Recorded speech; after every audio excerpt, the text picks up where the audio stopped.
काठजोड़ी नदी पठारे गोटे महिलांकर अर्धदग्ध अवस्था शव मिला। ए घटना आपण जानी समस्त गणमाध्यम रे आसीथिला। तार ठीक 2 दिन पूर्वर गोटे घटना कही रखा चाहे। राकेश बेहेरा नामक जड़े युवक बारंग अंचलर चंडी प्रसाद गाँव मधुपुर जीपीर एवं बारंग ब्लॉक कटक जिलार युवक जनक जाई 2 दिन तले बारंग थाना रे केस देइतिले। तांकर धर्मपत्नी कोउटी निखोज अछंती, हुए तो तांको प्रेमिक सहित कि तांको पारिवारिक कलहरु से पळेइचंती। एक कथा तांको स्वामी लिखित आकारे बारंग थाना रे देइतिले। तार 2 दिन परे काठजोड़ी नदी पठारु जड़े महिलांकर अर्धदग्ध अवस्था शव मिला। पुलिस संदेह करवाटा ठीक अच्छे, से कौन असुविधा नहीं। पुलिस संदेह कला से शवर फोटो नहीं कि से महिलांकर बाप घरे जेतबेले देखैला, तार बाप घर लोक तांको भौणी तांको परिवार लोक कन्फर्म करि पारले नहीं कि सी तांको झीर शव ना नहीं। से कहिले आमे जानी पारु नाहु। पुलिस इमिडिएटली राकेश बेहेरा जीए कंप्लेनेंट थिले, जीए कंप्लेन करथिले तांको स्वामी, तांको जाईकी उठेकी थाना रे बसेला। ता भी ठीक अछि, पुलिस काहाकू संदेह घेर आनी थाना रे बसई पारिबो।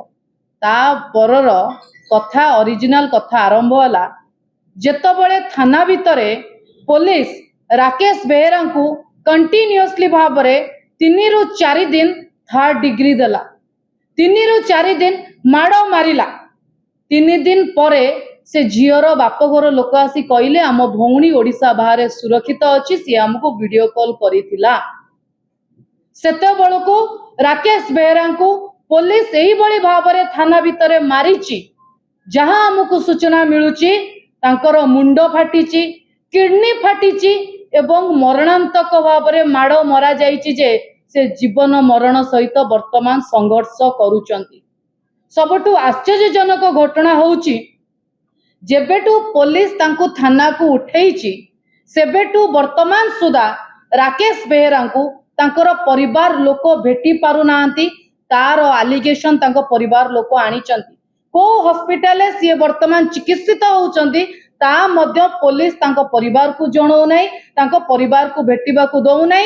परिवार लोक संदेह करूचंती राकेश बेहेरा अछंती ना नाही, तांकर स्वास्थ्य अवस्था कौन अच्छी। प्रभु जगन्नाथ को कृपारु से भल होइकी फेरंतु, किंतु जहाँ भी खबर मिलुची विशेष सूत्ररु तांको अवस्था संकटापूर्ण सेते भल नाही। पुलिस सेते चापग्रस्त कौन पाई काहींकि जीए कंप्लेनेंट जीए कंप्लेन करबा को जाउची, अभियोग करिया को जाउची, ताको बांधी की 3rd डिग्री दिया जाउची। एइटा गृह विभाग रो पुलिस ऊपर प्रेशराइज होउची कि आज्ञा थाना को आसंतुनी, अभियोग दियंतुनी। जदि अभियोग देबे उल्टा तुमको बांधी की तुमको मारिबा पाई पुलिस हाजत भितरे मरणांतक 3rd डिग्री दिया जिवो। आउ गोटे खबर मिलुची बारंग थाना भितरे कि ओडिसा रो अन्य थाना भितरे जो पानखिया छेतला पाटिया माने माती चंती, लाली गामुछा माने माती चंती, एठी मध्य लाली गामुछा मानकर एवं पानखिया छेतला पाटिया मानकर सेठी दुर्दांत बढ़ीची, सेठी इंपैक्ट पड़ीची बोली ए घटना एई भली भाबरे जाईची। पुलिस कौन पाई से महिला शवर डीएनए टेस्ट कला नहीं एवं तांको परिवार से महिला को चिन्हट करिकी शव सत्कार करबा को नेइतिला कि जदि नहीं नथिला पुलिस राकेश बेहेरा को थाना रे बसाई पारी थांता।